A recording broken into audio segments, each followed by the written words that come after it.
Hi again, everybody, and welcome to this week's Ingles Furman Radio Network preview. It is week 3 of the 2025 college football season, and the Paladins going on the road for the first time, coming off of that heartbreaking, gut-wrenching, unnecessary loss to PC last week.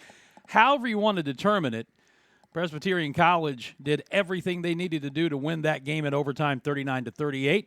And now Furman's got to put that aside, which they have been doing all week long, focusing on this final non-conference game until we play Clemson at the end of the season and taking the show on the road for the first time. I'm Dan Scott, voice of the Paladins. It's great to have you with us. I'll be joined, as always, on the broadcast by David Cobb and Tom Van Hoy. We'll give you all the broadcast info coming up in just a bit. But the Paladins 1-1 coming into play in this one, and Campbell is 0-2. They have dropped games to Rhode Island, and they played up last week and got beat at East Carolina.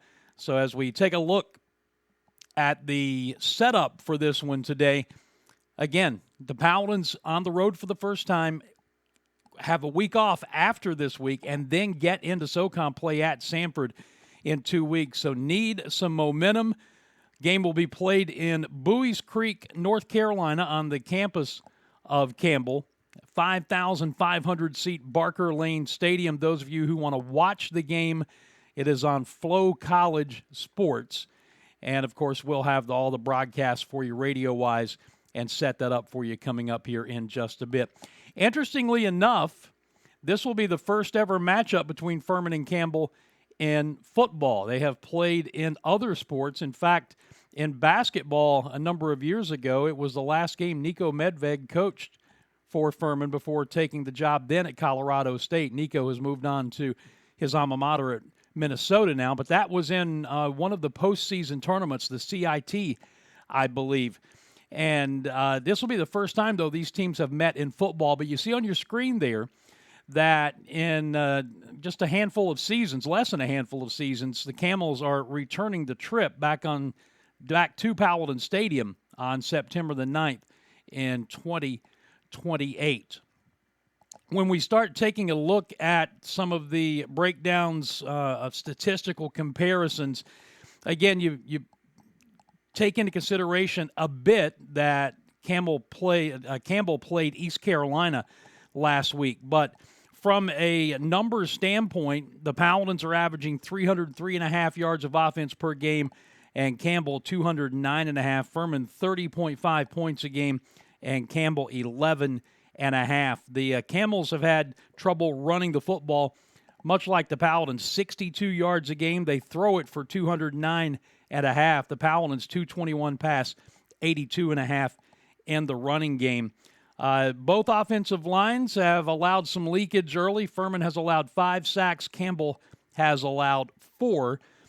Campbell quarterback Camden Sixkiller, one of the great names in all of college football, is completing 60.3% of his passes through 2 games, has not yet thrown an interception. He's 35 out of 58, 265 total yards, and a single touchdown.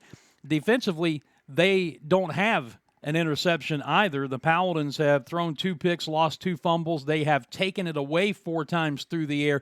So both of these teams after 2 games, even in the turnover ratio. Here's where the numbers get a little bit interesting for the Paladins offensively. They convert 40% of their third downs through 2 games and give up 40% of their third downs through 2 games. While the Camels, they are 17.2% conversion rate offensively on third down. Just 5 times in 29 opportunities has Campbell's offense converted a third down so far. Meanwhile, they're allowing opposing defenses 60.7% on third down through 2 games. When we look at some of the Campbell names to watch for, we mentioned their quarterback Camden Sixkiller and his numbers. Their leading rusher through 2 games is J.J. Cowan. He has 62 yards rushing on 12 carries. That's 5.2 yards a carry, and his long is 15. They have 1 rushing touchdown this season. That's from a young man named Mike Chandler II. He only has 9 carries through 2 games, is actually averaging 0.2 yards, but he does have that 1 touchdown. And then the leading receiver is Randall King, 7 catches, 86 yards, and Spencer Jones behind him with 6 catches, 67 yards.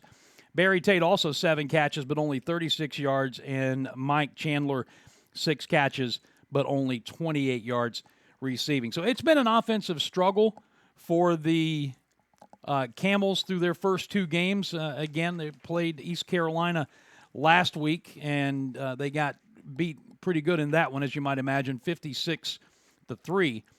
From a Furman standpoint, you've got some good numbers in places and some not so good numbers in places. Trey Hedden, by and large, has been very good through 2 games. He's completing 72.5% of his passes for 442 yards, 2 touchdowns. Does have the 2 interceptions. One was a deflected ball. One, of course, was when he was hit and the ball went straight up in the air. His long completion so far, 27 yards. Rushing-wise, Gavin Hall, who didn't play in the second half last week because of a deep thigh bruise, he's expected to be back this week.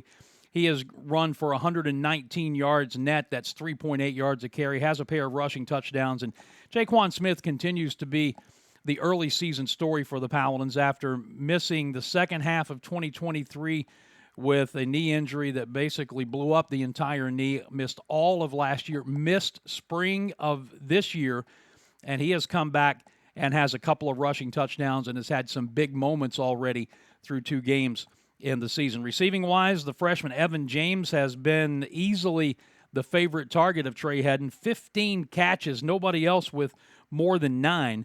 157 yards and a touchdown for James. Kerry King has 9 receptions, as does Joshua Burrell for 64 and 51 yards respectively. Devin Hester Jr., 6 catches, 77 yards. Jakeith Hamilton, 6 for 55. Those are your leading receivers. James and Hamilton have the 2 touchdown receptions.